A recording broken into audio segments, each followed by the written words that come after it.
मराठा इतिहास में एक नाम ऐसा है जो गर्जना करता है जैसे सह्याद्री की चट्टानों से टकराती बिजलियां।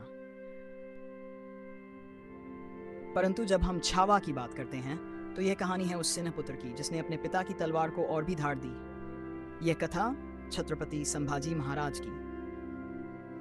शिवाजी महाराज के ज्येष्ठ पुत्र संभाजी का जन्म पोर्तमई हिसिक फबसेजद को पुरंदर किले में हुआ था। बचपन से ही तेजस्वी, विद्वान और निर्भीक संभाजी में अपने पिता की छाया दिखाई देती थी, परंतु उनमें अपनी एक अलग दहाड़ थी।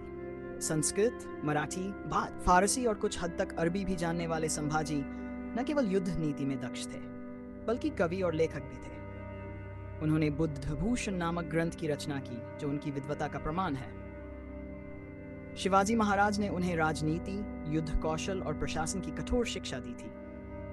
परंतु बचपन में ही उनकी माता सईबाई का देहांत हो गया, जिससे उनके जीवन में संवेदनाओं की कमी आ गई। यही कारण था कि वे कठोर और अडिग स्वभाव के बनते गए। जब शिवाजी महाराज स्वर्ग सिधारे, तब मराठा साम्राज्य की बागडोर संभाजी के कंधों पर आ गई। यह वह समय था जब मुगल बादशाह औरंगजेब दक्षिण भारत पर पूर्ण नियंत्रण पाना चाहता था। उसने ये मान लिया था कि अब शिवाजी के बाद मराठों का अंत तय था। पर औरंगजेब नहीं जानता था कि अब सामने छावा है, बाप का सिन्ह पुत्र। संभाजी महाराज ने मात्र 62 वर्ष की आयु में मराठा साम्राज्य की कमान संभाली और पूरे दक्षिण में हिंदवी स्वराज्य की पताका।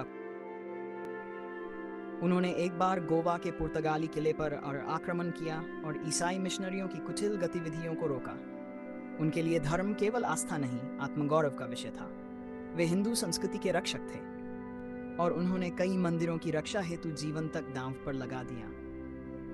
परंतु इतिहास में हर सूर्य को ग्रहण लगता है। संभाजी महाराज को उनके ही दरबार के एक ब्राह्मण कवि कलश और सेनापति कवि काव्य कलश के साथ एक षड्यंत्र के तहत पकड़वाया गया।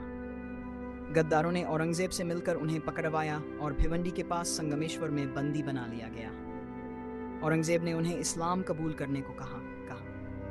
इस्लाम कबूल करो, तुम्हें जीवन, वैभव और सल्तनत मिलेगी। और छावा ने गर्जना की, धर्म से बड़ा कोई प्राण नहीं और प्राण से बड़ा कोई धर्म नहीं। औरंगजेब ने उन्हें 36 दिन तक भयंकर यातनाएं दी। उनके शरीर को लोहे की सलाखों से तोड़ा गया, नाखून उखाड़े गए, आंखों में गर्म सलाखें डाली गईं। फिर भी उन्होंने एक बार भी दया नहीं मांगी। अंत में 11 मार्च 1809 को औरंगजेब ने संभाजी महाराज की हत्या कर दी।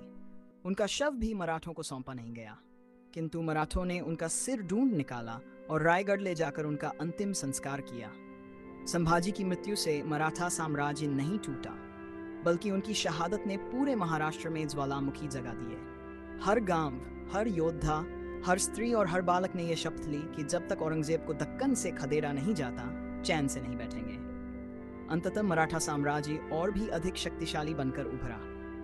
पेशवाओं, शिंदे, होलकर, भोसले जैसे अनेक सेनानायकों ने उस चिंगारी को ज्वाला बनाया। औरंगजेब की मृत्यु 1707 में मराठों के हाथों अपमानित होकर हुई। संभाजी महाराज केवल एक राजा नहीं थे, वे एक चेतना थे।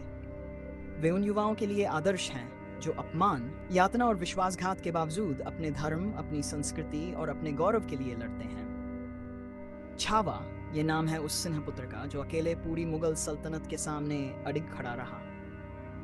छत्रपति शिवाजी महाराज का पुत्र कहलाना गौरव की बात है, परंतु इतिहास गवाह है कि संभाजी स्वयं एक ऐसे राजा थे जिनकी तुलना केवल स्वयं उनसे ही की जा सकती है। छत्रपति संभाजी महाराज वीरता, विद्वता और बलिदान का अमर प्रतीक। आपको यह कहानी सुनकर कैसा लगा, कमेंट में जरूर बताएं। चैनल को सब्सक्राइब करें और बेल आइकन दबाएं ताकि अगला वीडियो अपलोड हो तो आप तक सबसे पहले